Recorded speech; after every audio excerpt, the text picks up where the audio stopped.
VGC is supported by Patreon. Check out patreon.com/videogameschronicle for more podcasts, ad-free browsing, and extra content. Thank you for your support. This is Halloween. It's VGC, the video game podcast, with me, Jordan Midler, Chris Scullion, and Andy Robinson. This week, Halo is coming to PlayStation, but first, how are we doing, folks? Chris Scullion, how are we?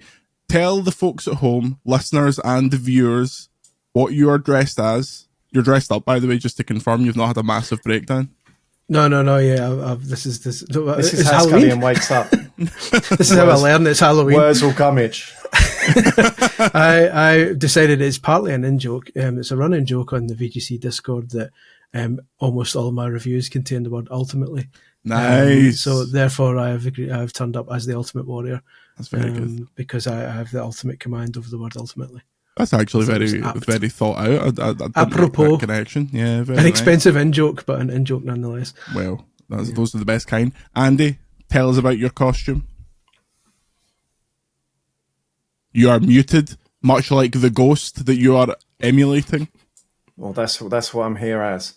I'm wearing a Boo hat from Super Mario Brothers and a matching Boo t-shirt. Because that's dedication. This was as much effort as I wanted to put in for this bit.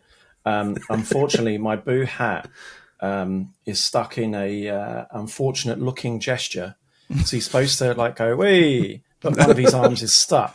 So he's making like a sort of Nazi slightly alt-right. Yeah. I've tried to fix it and it won't work. So very, very of the times. But we can see what we're doing. Oh, if you're only listening to this, you need to get on the YouTube version. I am very unwell. I've just came to read my last rites, dressed as Kratos. Unfortunately, usually I have a full beard, which is what Kratos rocks in the modern sense. So I looked at the old facial hair from the PS2 days, and he only had a soul patch. Unfortunately, I have to go through life after today. This isn't just what I'm going to do for the rest of my life, so I was not shaving the mustache off to live life with a soul patch. I was reminded just as when we came on and when Andy came on last, he saw us and went, and it reminded me of an anecdote I was going to tell you about Mambo No. 5, because it sounded like Lou Bega in Mambo No. 5.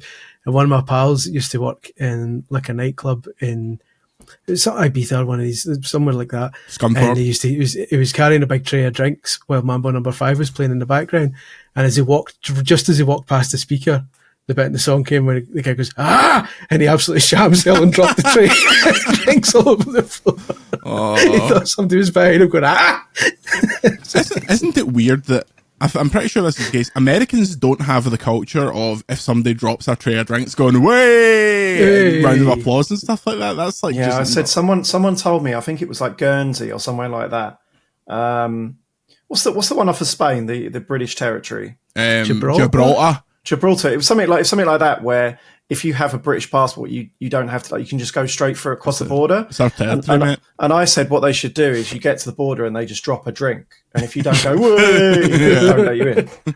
Although there's a growing trend now of the woke who don't like people doing that now. Apparently, it's there's some throw people a glass when you go way. Some people go. The woke left ruin everything. Unfortunately, in a break from cosplay tradition, Kratos isn't specky, but I am, so I'm just going to slide these back Professor on. Kratos. Kratos is off to the library. So I can see what I'm doing here again. I should probably try it. I was practicing this on the way to football last night. Boy, how was that? Decent? Acceptable? I'm sure Boo is attempting to clap that. Right, let's do a podcast, starting with a shout out. Are these going to be really serious stories and we're dressed like fannies? Talking about, of course, mental health is a serious thing. Well, I'm dressed up as the Ultimate Warrior. I mean, if anything, this podcast is an advert for more mental health support on the NHS, but Starmer, the granny harmer, as I've heard, has really ruined our NHS. Get your flags up for the lads. Thank you to our wonderful season ticket holders, including the mighty CS, who runs a Halloween shop down on the Paisley High Street. Unfortunately, it was like anything, and Paisley got a brick through its window. And he's out of pot. He's completely potless. He spent his last money on our Patreon, Chris. Does that make you feel ashamed of him, feel pity for him, or feel like he's finally getting good? You got to admire his judgment. Yeah, you do have to admire his judgment. But I don't admire the fact that, I mean, he was previously the cat burglar Carmen Sandiego. And when you're going to try and change your kind of your personality and your name, changing it to just CS isn't enough of a disguise. I think plenty of sleuths will figure that out fairly quickly. Yeah, well, it's a level of intelligence I expect from our season ticket holders. Thank you very much. If you want more videos, podcasts, and ad-free browsing, patreon.com/video games chronicle. Story number 1. Hold on to your boo hats. Halo is coming to PlayStation 5. Campaign Evolved will be released next year as a remake of the first game. Boo, how do you feel about that? We've got the boo meter. Oh, his arms out. His Nazi saluting all over the place. He's so incredibly amazed by Halo Campaign Evolved. He's got a wonky arm. Actually, I feel bad for the people who have discovered this podcast for the first time, and within the first... And they'll be really disappointed next week. No, well, the fact within the first 5 minutes, we've had a Nazi boo hat. Mm-hmm. We've had us criticising the woke left, and then you talking about Starmer. Yeah. It's like people are going to get them. I mean, look at the colour of my skin, brother. This is if I took away this red, I'd look like a real character. Speaking of characters, Master Chief, he's in Halo. They're putting those games on PS5 going forward. I know. Hold on to your boo hat. The first game's getting remade. That's coming to everything next year, and the whole series going forward is going to be on PlayStation. Chris Scullion, what does this mean for the future of Halo? More people will play it. Yeah. Thanks, Chris. Thanks for listening to VGC the Video Game Podcast. I mean, no, Chris, is this the panacea? Is this the end of times? People were really in their feelings about this happening. No, because I don't understand why Halo is the. I do. I understand, because obviously that was the big Xbox IP when Xbox first started, but Halo has been less relevant these days. Forza Horizon was the big one for me, because that was the one big game that Xbox fans could point at and say, well, we've got that, and you're jealous that you don't have that. I don't think many people these days are jealous in PlayStation, jealous of Halo Infinite or the original Halo not being on PlayStation. So I get, for a symbolic reason, why it's a big deal, but it's just one of a long line of games that have already made the transition over, and there'll be plenty more to come. So I think if people hadn't come to terms with it by now, I don't think Halo should have particularly pushed them over the edge. Like, I'm a huge Halo fan, but Halo hasn't been culturally relevant in 15 years. Like, the last time Halo was genuinely massive was the back end of the 360, when they were just putting out like the best shooters around. But you remember, was it the Xbox One reveal where they showed off that footage of the guy walking through the desert, and he took off his cloak, and it turned out it was Master Chief, and that was like, oh, it's a whole new era of Halo. And that nothing really materialized from that, other than games that the community really didn't like. Andy, you're like me. We talk about DST all the time. We were in the thick of the Halo wars, as you call it, and you were covering them at this time. What's the state of play for Halo? Am I off base here, saying that it's not a kind of a relevant IP in today's age? I think Chris is kind of right. Is that I mean, it represents a historic red line, right? I mean, Halo used to be the game that kind of sold their boxes. There's a strong argument that if Halo didn't exist, then Xbox wouldn't exist at all. Thus was its importance in the super early days.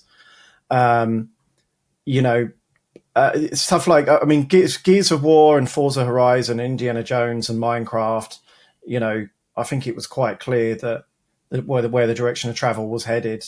There are games far bigger than Halo that are already on PS5. Call of Duty, I didn't even mention that, right? Call of Duty, Minecraft, Forza, they're all much, much bigger than Halo. But it's still like, it represents a historical red line, right?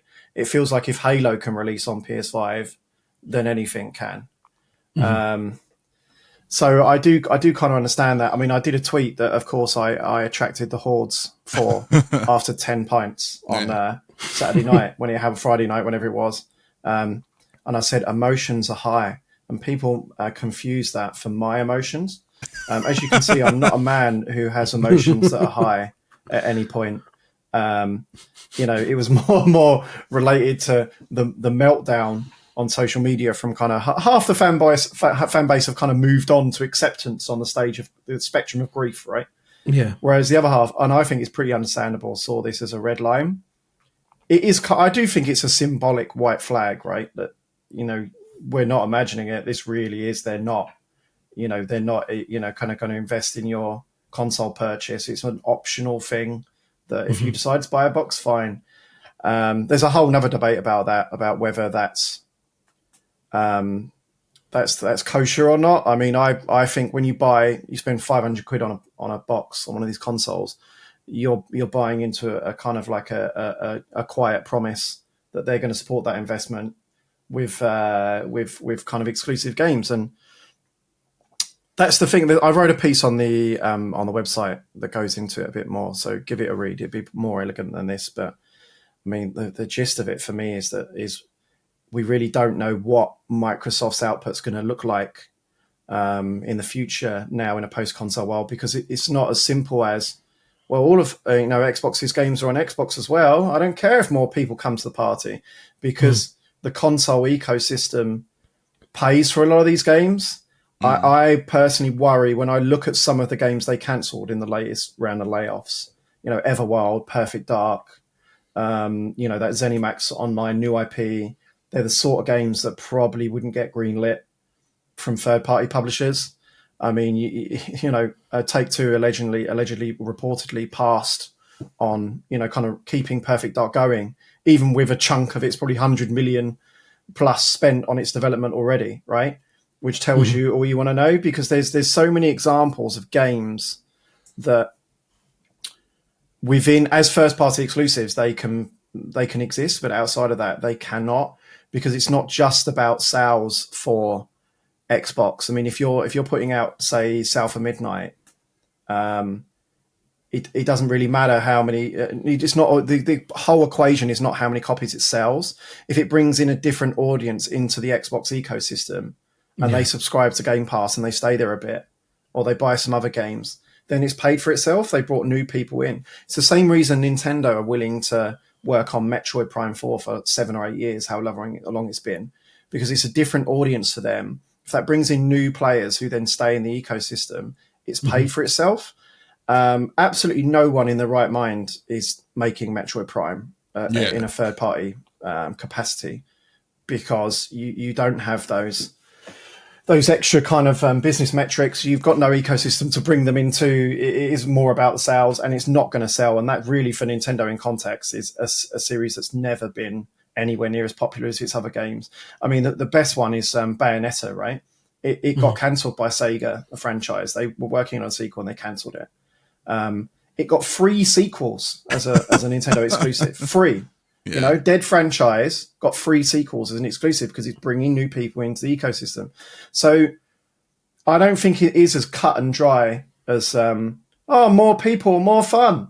That's because there really is, especially you've seen what's happened, everything that's happened since the Activision acquisition. You're now hearing that they're being pressured to hit this, insane 30% profit margin, which is high for any company in the games industry. So you can really see a future where they're doing Call of Duty and they're doing Minecraft and they're doing Forza and then maybe doing Diablo. Yeah, and that's about it. I spoke to Matt Piscatella from Sakana, the analyst, the very, very popular, knowledgeable analyst, friend of the site, and he very much said that it's a fool's errand right now to predict where anything's going to go. Yeah. 3 years ago, the games industry was had, if you wanted to start a studio, you just had to cough, right? And some venture capital money landed on your lap. Whereas now, since then we're seeing big, historic studios and games that are nearly finished and just being canned off.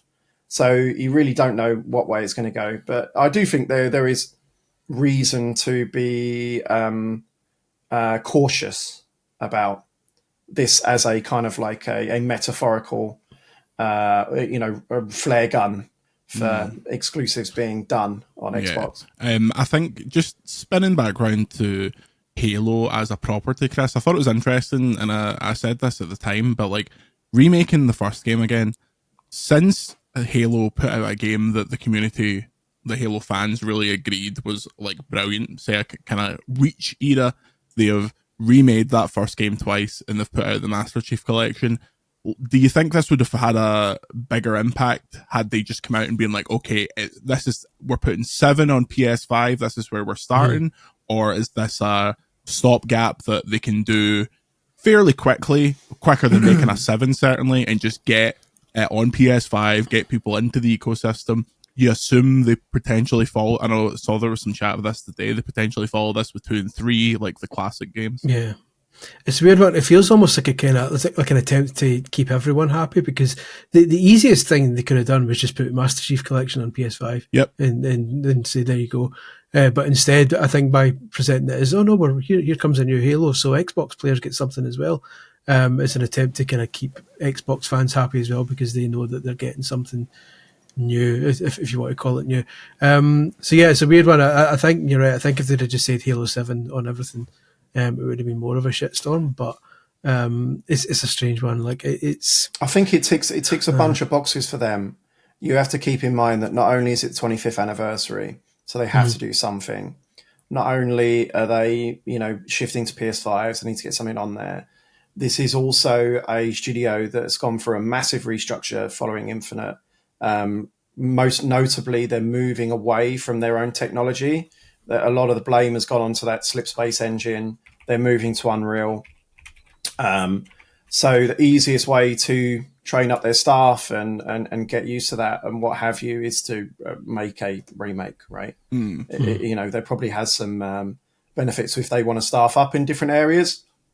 I know they laid off a lot of people, but maybe it's they're kind of shifting to different kind of specialities for where the studio fits in.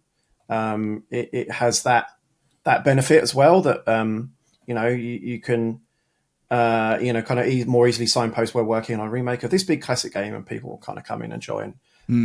So I think there's that consideration as well. But to your question earlier, because I didn't answer it, I went on a tangent. Yeah, it's kind of startling, right? Like how far off its cultural cachet has fallen. Yeah. Because for me, seeing the Halo Studios community guy in a PlayStation shirt, revealing that game, saying we're on PlayStation, it was one of the most dramatic images I can remember in covering games for like 25 years. Yeah. But actually, at the same time, it wasn't surprising at all. We've kind of said earlier, this has been a long time coming.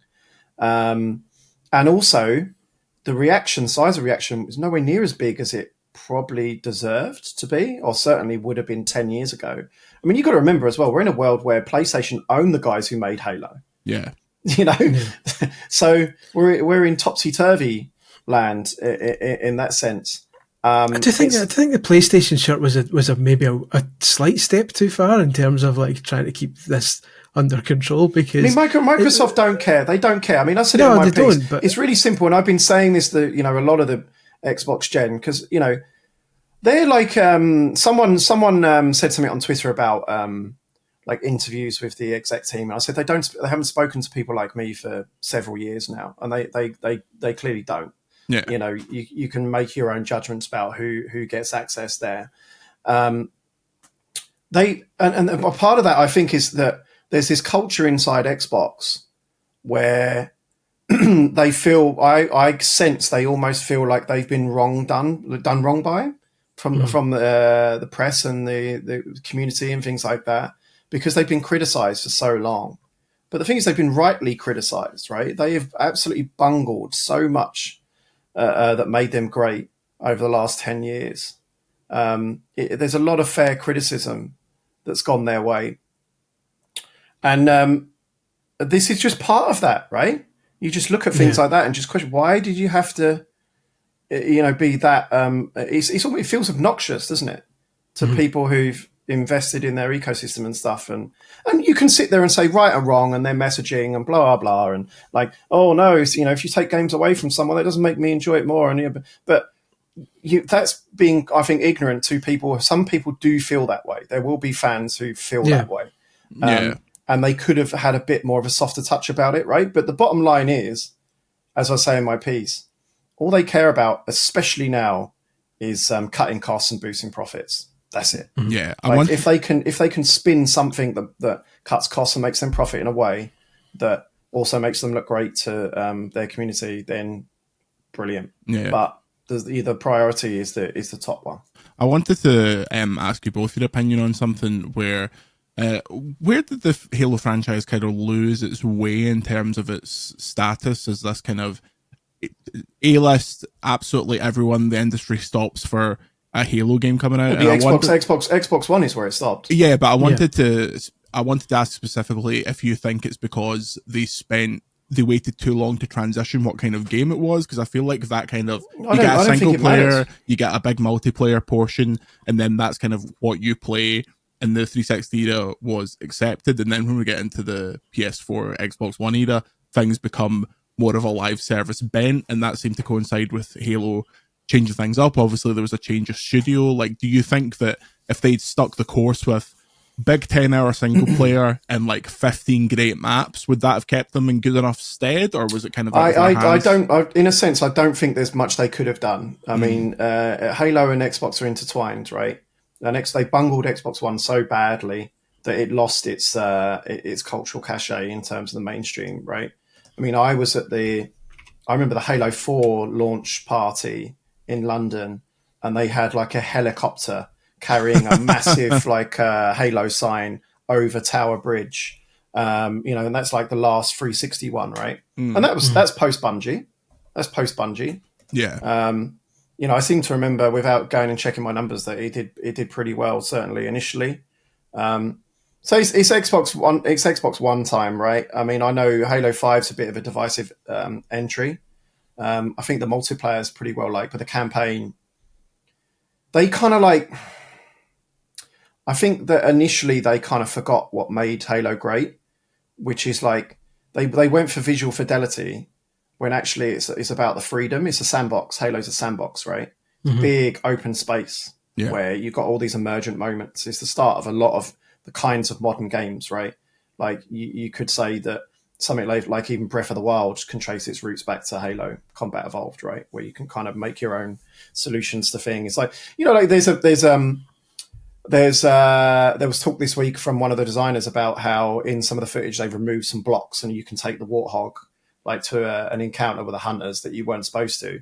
And I remember thinking, mate, you can take that Warthog anywhere in Halo 1, right? Like it's just the systems and the physics and stuff like that is that you can do anything in that game. So I think it's probably a combination of those, but the biggest factor is undoubtedly will be Xbox One. All right, that audience went elsewhere. Yeah. I mean, Bungie went and made Destiny. The best Halo game of the last decade, probably 15 years, is Destiny 1.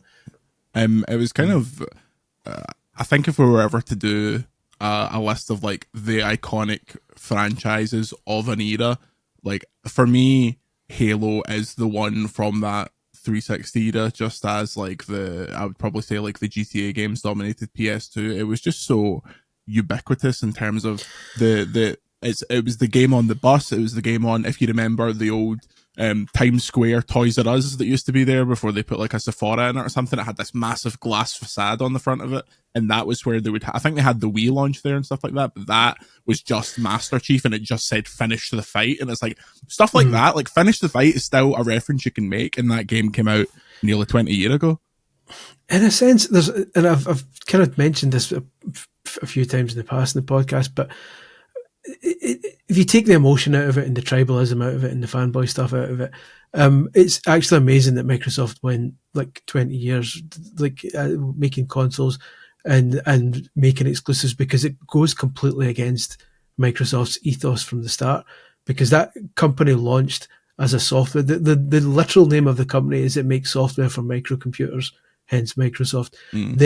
From the start, they were a software company first, and Windows 95 and Windows happened to be the big piece of software that turned them into the PC company. But you look back, 2 years after Word came out in like the 80s, they made Word for Mac. And they could have very easily said, no, Word's going to be exclusive to PCs.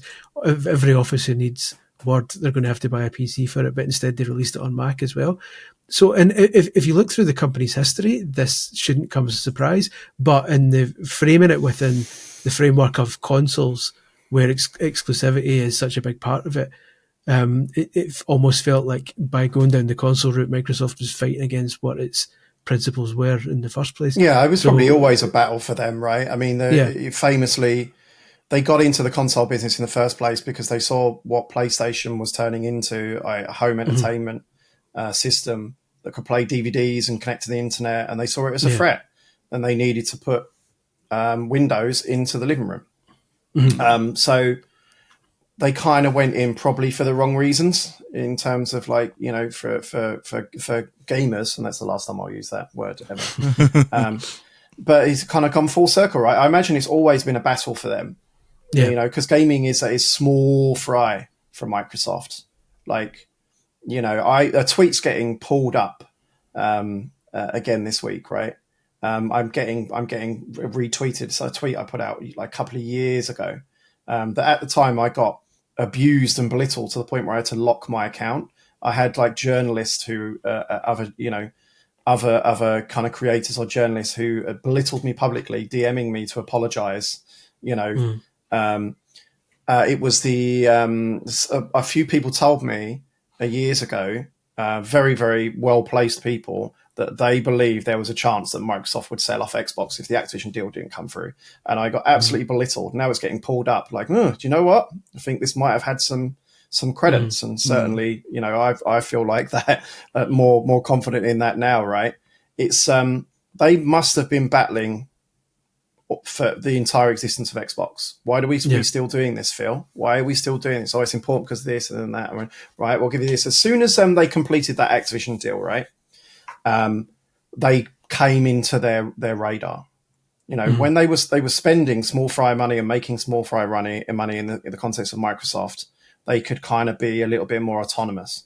As soon as they spent 70 billion or whatever it was on Activision, Amy Hood, the CFO, is now involved. And you only have to go and look at the timings. Go and have a look at my my op-ed. It's pinned on the front page of VGC. The Bloomberg report, the really brilliant report from Jason Schreier last week about the 30% margins being kind of like implemented on Xbox, which is, you've got, you know, for us non-financial people, it might mean nothing, but that's very high, right?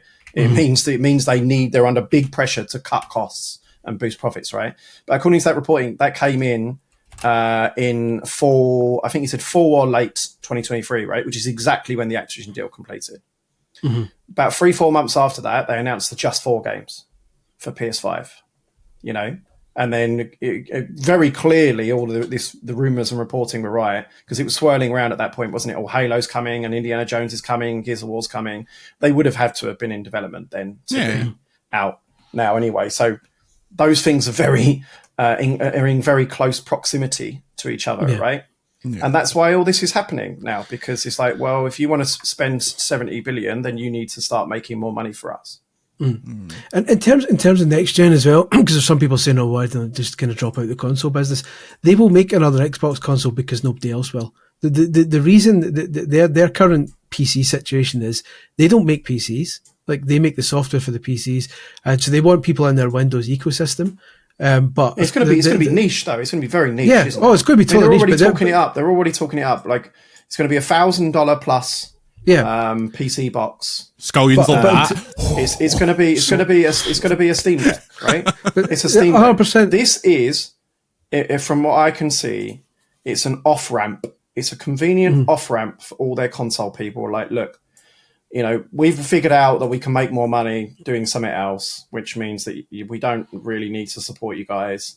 So what we're going to do is we're going to give you this thing that looks like an Xbox, and it'll off-ramp you to PC, and then when we don't do one after that, you know, you're already. What were you complaining about? Your Xbox is under your desk. In terms of Windows, like I said, they don't make the PCs, they just make Windows, and their whole ethos is we want people in our ecosystem, in our operating system, and if you don't want that, if you want to go on Mac, fair enough, our software's on that as well. In terms of consoles, if Asus or Alienware or Dell or someone turned up and said, we want to make your consoles for you, they'd be like, fair enough, go for it. Like, because they care about making the Xbox ecosystem, and the console is the best way for them to provide that just now. If somebody else wanted to make the consoles for them, like what happens with PCs, I think they'd happily do it. Like a 3DO type situation where loads of people are making Xboxes and they just provide the OS. It's just Steam machine, isn't it? It's just Steam machine. We've seen this before. I would not be stunned with that Asus ROG Ally thing if Asus is making the next Xbox. I'm sure, but I mean, you've got to emphasize how like niche this is. 100%. It's not going to compete with PS6. The Nintendo Switch 2, right? As of, I want to say very soon after launch. I can't plug the numbers out of my head, but I'm sure it was like after launch, they'd already outsold every single PC handheld PC on the market combined, right? By far the biggest of which is obviously Steam Deck. But even then, you're talking about sub 10 million units, right? Yeah. This is super niche stuff. PS5 is already going to be on like 100 million in a year. When Sarah Bond said that the next console was going to have the same thinking behind the ROG Ally. Oh yeah, they're setting it all up. Yeah. In my head, I immediately can tell what this is. This is a Wii U situation, not in terms of sales. Finally, can't predict that. No, but hear me out, right? The Wii U. And to an extent, the Wii each had a component, like a kernel that ran the previous generation. So in my eyes, I could see the next Xbox just being a PC. Yeah. All Xbox games from next generation on will run on PC, and that's it. There will be PC games, and this new console will be the PC running the PC games, and that's why you don't need to worry about, I bought this for my console and now it's not running on my ROG Ally, because there only is PC games from that point on, and the previous generation console games in backwards compatibility will run on a kernel that boots up the previous Series X hardware. So like in the same sense that in the Wii U, when you run a Wii game, the entire Wii U shuts down and loads as a Wii instead.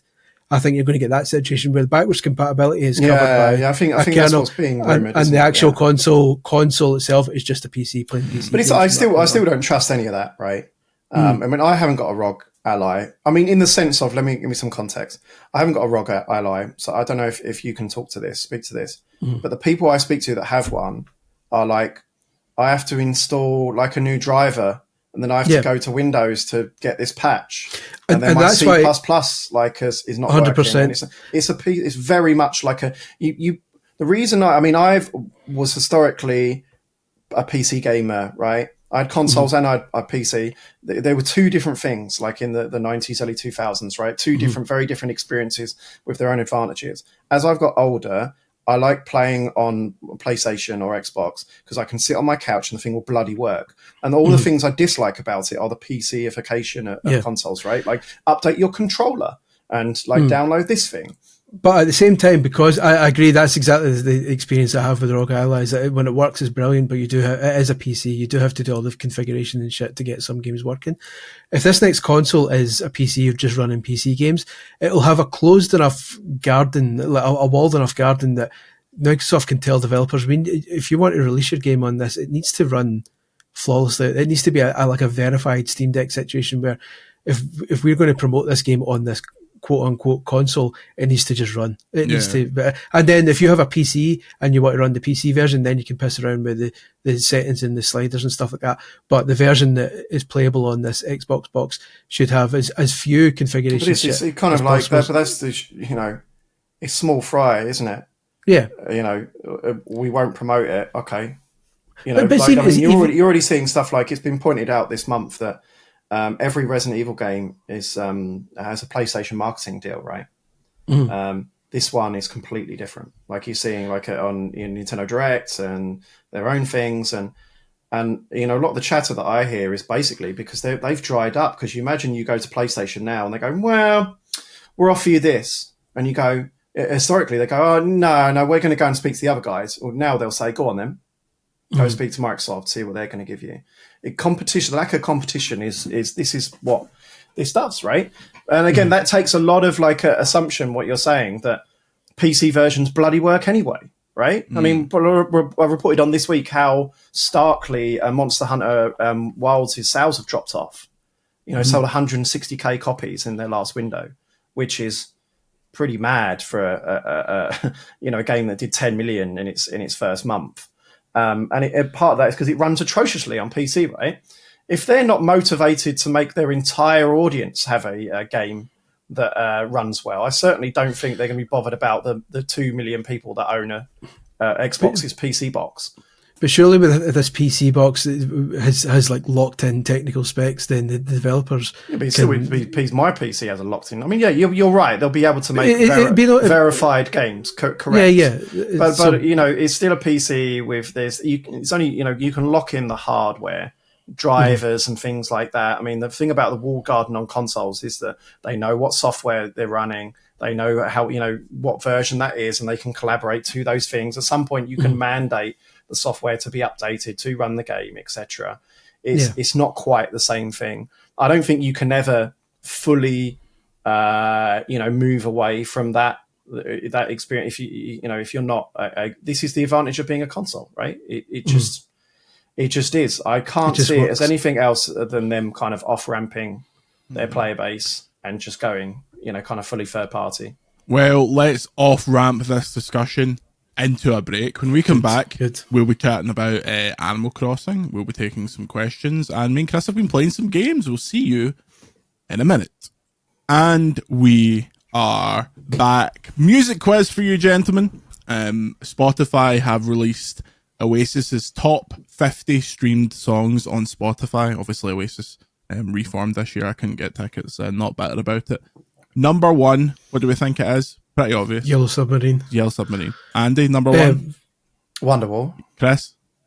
Yeah, Wonderwall. Correct. Number 2? Don't Look Champagne Back in Anger. Supernova. Oh. Don't Look Back in Anger. Oh. Number 3? I'm thinking in terms of American. Champagne Supernova. This was the one that really shocked me. Where do you think Rock and Roll Star is in the top 50? Was it really low? Well, that's... he's dropped. He's given us a very clear hint. 37. Andy? 10. Rock and Roll Star is 18. I would have thought that would be top 5, but I suppose... Out of curiosity, where is Half the World Away? Because I wonder how many royal family people like listen to that. Half the World Away show, is number 9. See, that's higher than Rock and Roll Star is a popular song with actual Oasis fans and not like tourists. Yeah, I suppose. There's a lot of really interesting ones here. Fucking in the Bushes all the way down at 33. That's disappointing. Where's Bonehead's Bank Holidays at 48? That's a shock. Anyway, if anyone from Oasis are listening and would like to take the three of us to go and see them in Rio de Janeiro, I wouldn't be against it. Seeing Oasis in South America would be amazing. Like, that would be an insane gig. I saw somebody earlier saying it's interesting that Oasis are performing concerts. Arsenal's top of the league and Martin O'Neill's at Celtic. I know. It's like basically is 2000 again. We're so back. Get Tonty Blair back on the blower. Anyway, that bit of levity aside, yesterday when we were about to record an incredible episode of CVG, our retro podcast that you can get on patreon.com/videogameschronicle, that episode will be out shortly and involves me actually shouting because I was so angry. You get to hear that. Just before we recorded that, they announced that Animal Crossing is coming to Switch 2. It's still New Horizons. It's getting a Switch 2 edition next year. It'll cost $5 if you already have the game. The Switch 2 edition has Joy-Con mouse controls, a new item in Nook's Cranny, the megaphone, which I've just completely scrolled away from. The megaphone, which lets players call other residents using the Switch 2's microphone. That will go well. It's got camera support, etc., and so on. And they also announced a bunch of new stuff coming in a free update, like a lot of Zelda and Splatoon pish. Andy, we reacted to this thinking, are they not just going to do a new one on Switch 2, like, imminently? What's the story here? What's the story, Morning Glory? Oasis, send us over. Good. Yeah, I mean, you can't really it's difficult to try and get into the head of Nintendo at any point. But certainly, if it was a traditional company, you'd be thinking that this is an indication that the new one's not as close as we thought, right? I thought Animal Crossing was going to be very... I was expecting Animal Crossing maybe even next year. You've got to think, like, they stopped supporting New Horizons like 18 months after release. They very quickly stopped supporting it. I mean, if the pandemic hadn't have happened, presumably they would have stopped supporting it even closer to release, right? I mean, Nintendo's not known for long post-launch support, but Animal Crossing is a game that's was crying out for it, right? So I am surprised, less so probably about the Switch 2 update than about the huge free update that they've added as well.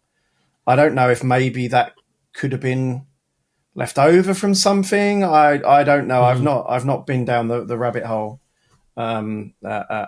yet. But yeah, no, I was surprised, probably more surprised about, to be honest, that they're charging even $5 or £5 or whatever it costs in the UK to upgrade to the Switch 2 version. It's only got like a handful of things, like features that designed to for the use for the hardware. Obviously, the graphics, the resolution's a bit higher. You can have more players come and visit your island. There's a microphone item. You can use the camera. Fine. I mean, they have to keep the perceived premium, feel to the Switch 2 edition. So I can see how if they gave that one away for free, then it would reflect badly on the ones they're charging a lot more for. But there's so much free content. It's just like, it's one of these where you put your cynical hat on.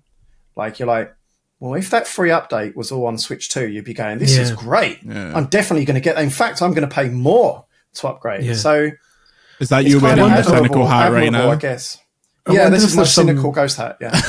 I wonder if there's some sort of underlying reason why that why that hotel can't have been in the Switch 2 edition. Maybe if you visit your friend's house and they've only got the Switch 1 version, maybe that's not possible. I mean, compatibility would probably because otherwise you're 100% right. Surely that hotel would have been a cool Switch 2 exclusive, but instead everyone's getting it. But so it must be a technical reason other than a financial one. I was thinking that the whole time I was watching it, like stuff like you can. It seems like when you go to those dream islands that they've added, you can now terraform the landscape together, which I'm sure you can't do in the main game. But yeah, no. Other than those little business journalist quirks, I think it looks brilliant. I showed my daughters the trailer and they sat through it, and then they're literally in the next room right now doing Halloween stuff on Animal Crossing. It's got right back into it. Yeah, I'm super excited. It got Serena because she's still big into Splatoon. She's going as Inkling Girl tonight for Halloween. But so I showed her it because she only just started playing Animal Crossing. I was trying to help her learn to read by playing it. So she built the tent and everything, and then kind of dropped off because she just got bored.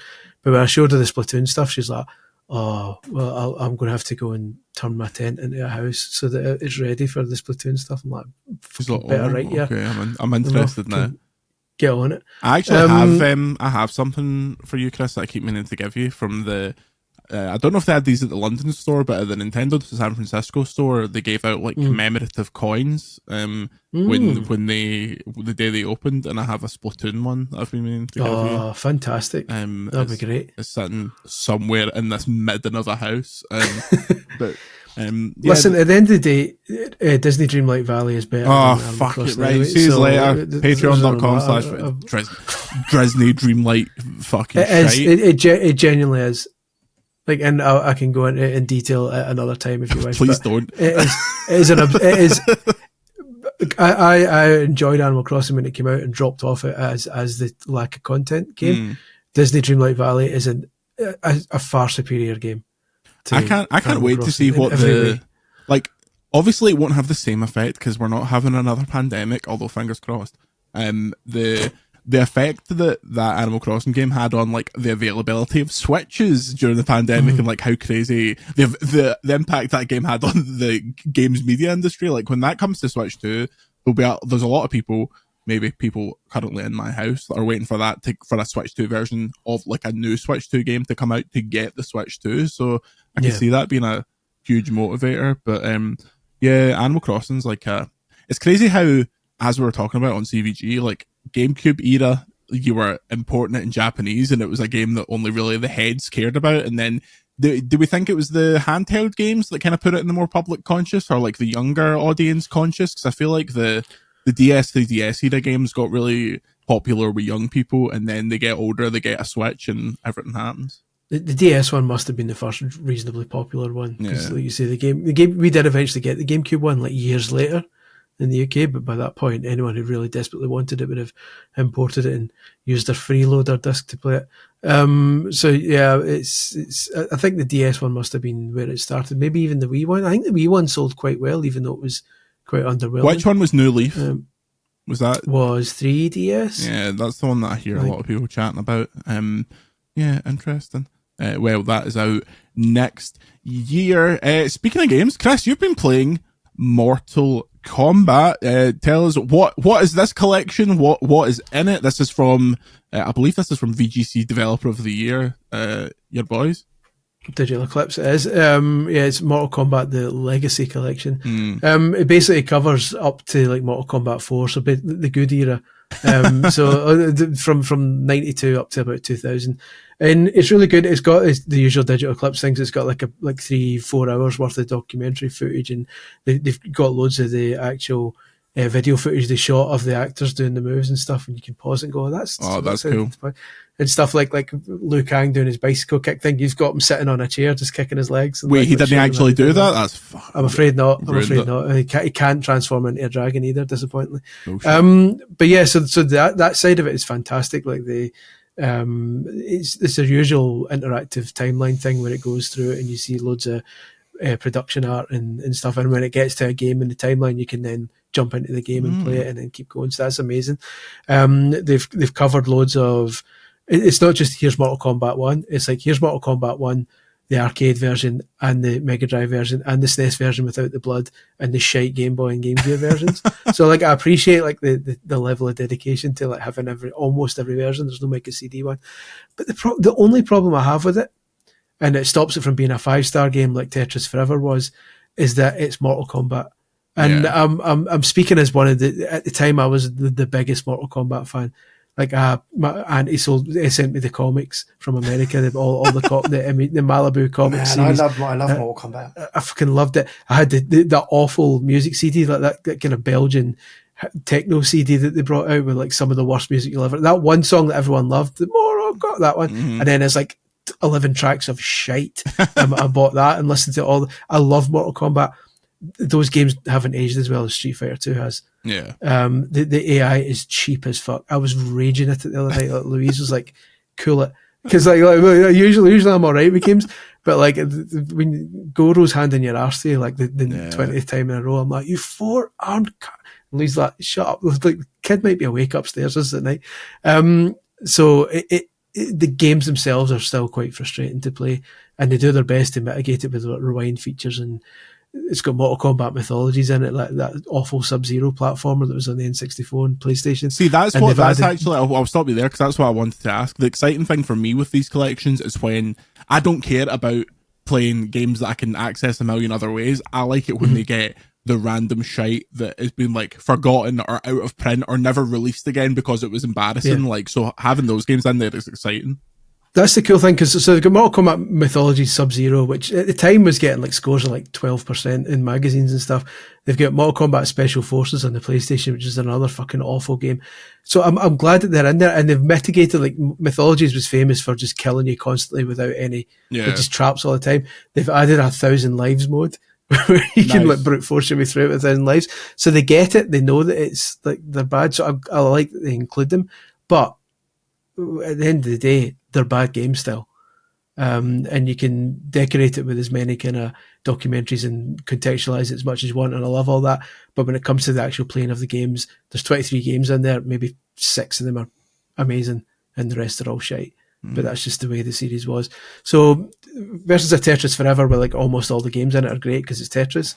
This is a slightly more niche product, but still another excellent. Man, like I should have said this during our CVG podcast that's on the Patreon now, or going on the Patreon. When we were talking about like what discovery of games was like back in those days. I remember, like, just this would never happen now. I remember walking into an arcade and Mortal Kombat 4 was in there, and I didn't even know Mortal Kombat 4 existed. You know, and it's 3D, right?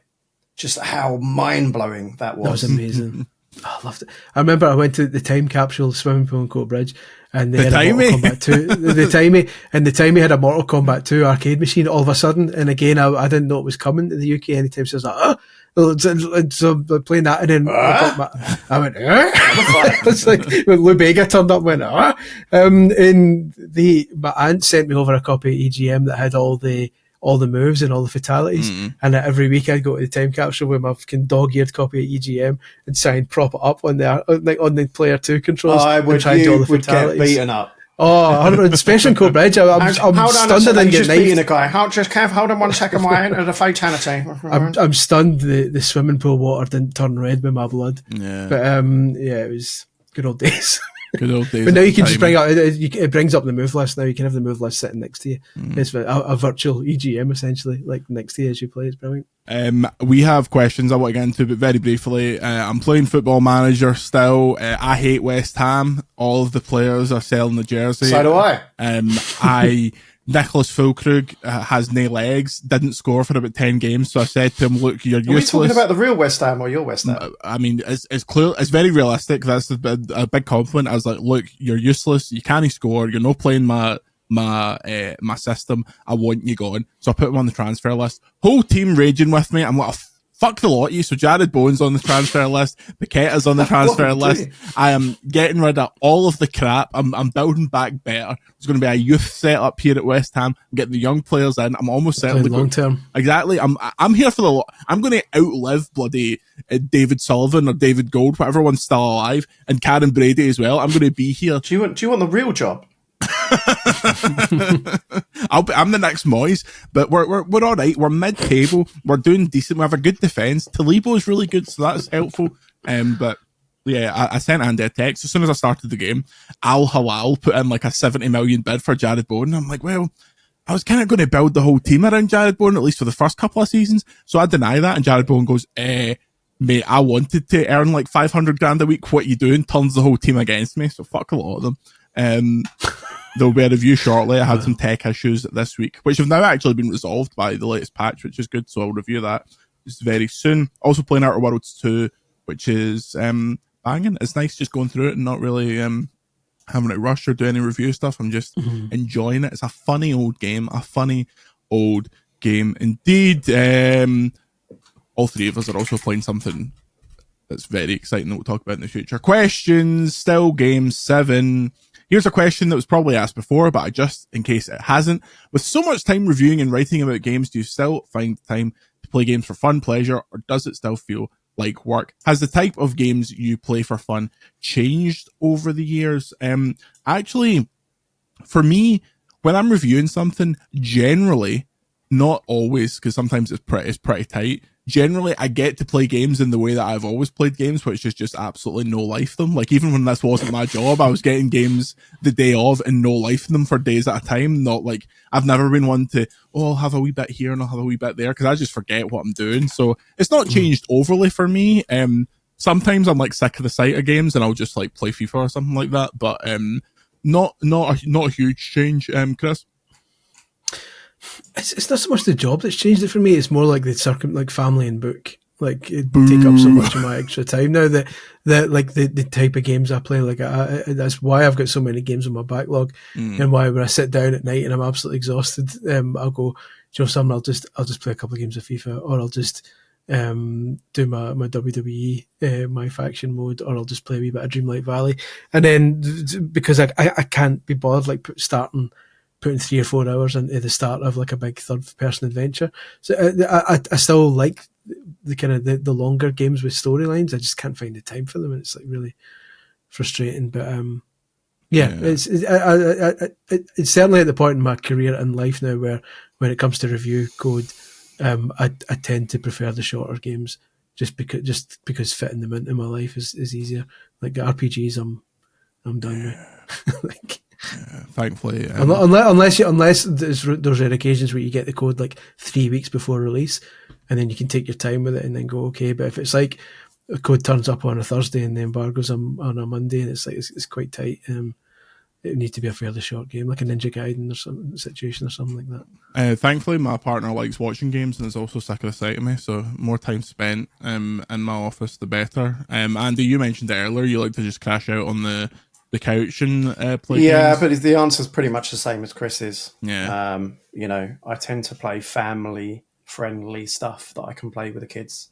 Not these days. Ghost of Yotei. It's not just the time, right? But there is a little element of like, I mean, you have to, obviously, like when they closed CVG like 10 years ago and I went dev side, I started playing way more games in my spare time because you don't like, there is a little bit of that, right? Like you're playing a game for fun and you're like, oh, I should write something about this, or, I should cover this. And it doesn't feel entirely like leisure like it used to.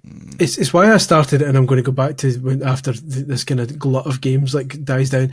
On Patreon, I started my Chris's backlog thing because it's like I want to go through my backlog, but I feel guilty going through it without delivering some sort of content out of it. So like, okay, well, let's put it on Patreon at least, so the Patreons can get a kind of kick out of me talking through it at least. So then I feel like I'm not wasting the time I have on this earth by doing something that doesn't have a consequence to it. It's probably not a very healthy way of looking at it, but I've been doing this for nearly 20 years. That's just in my mindset now. That's just how I play games. I do the same thing. I try and tie it in. Like earlier this year when I knew I was going to Remedy, I was like, oh, well, I've been dying to replay Control, so I played through all of that again, and that was good.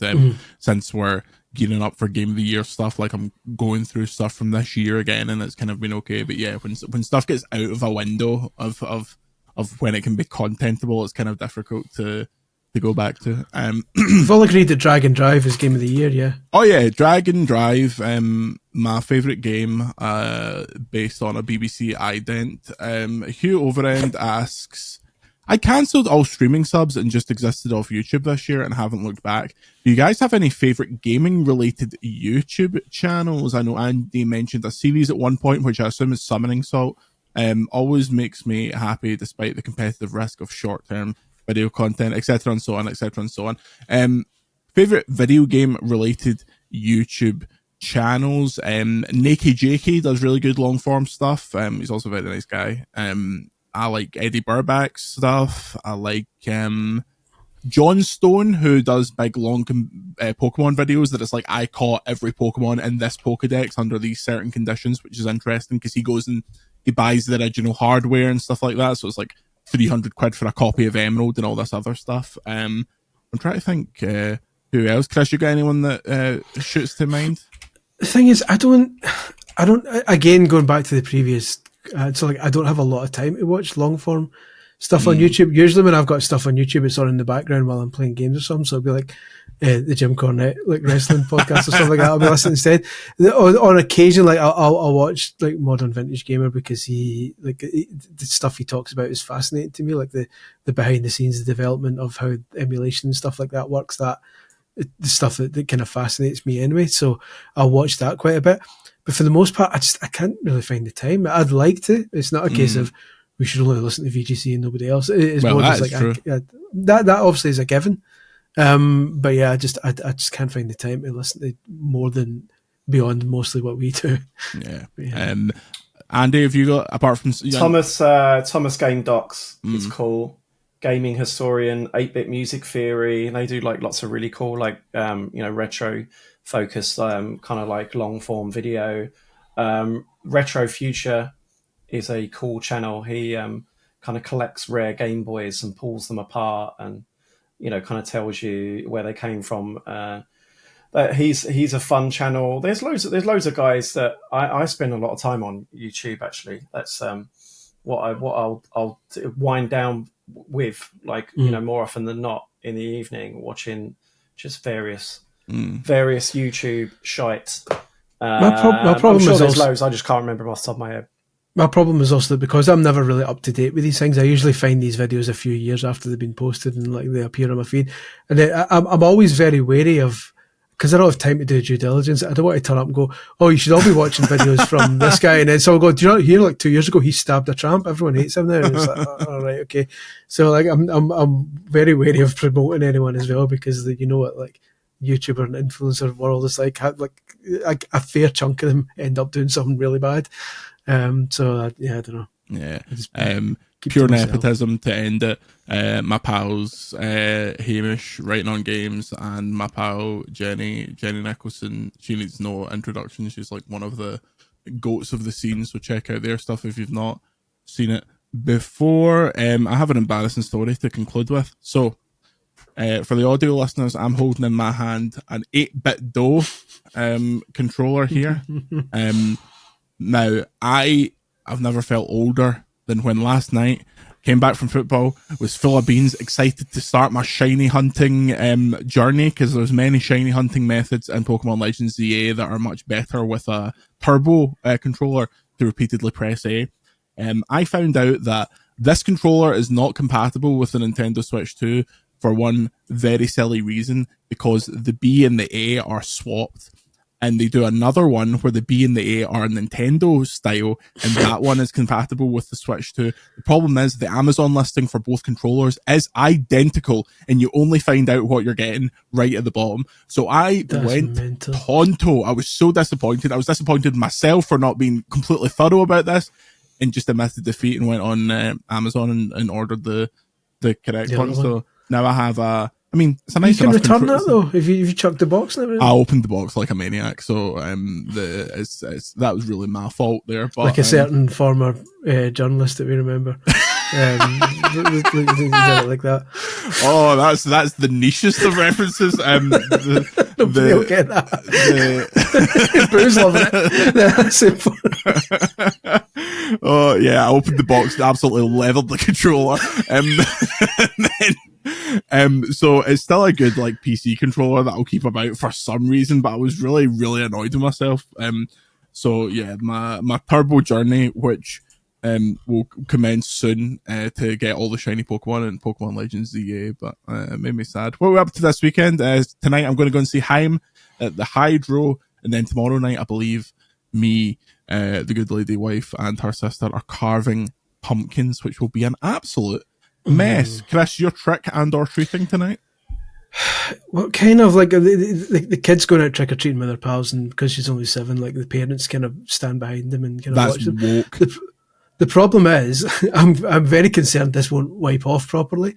So, and like none of the other dads are dressing up. So like, it's going to be like a queue of dads all standing in the street, and then me dressed as the Ultimate Warrior, like going, all right. Have they ever met you? Could you pull off that's just how you look? Oh, I thought you could just rock up and be like, yeah, this is actually me, thanks. This is actually very convenient scarring from an accident.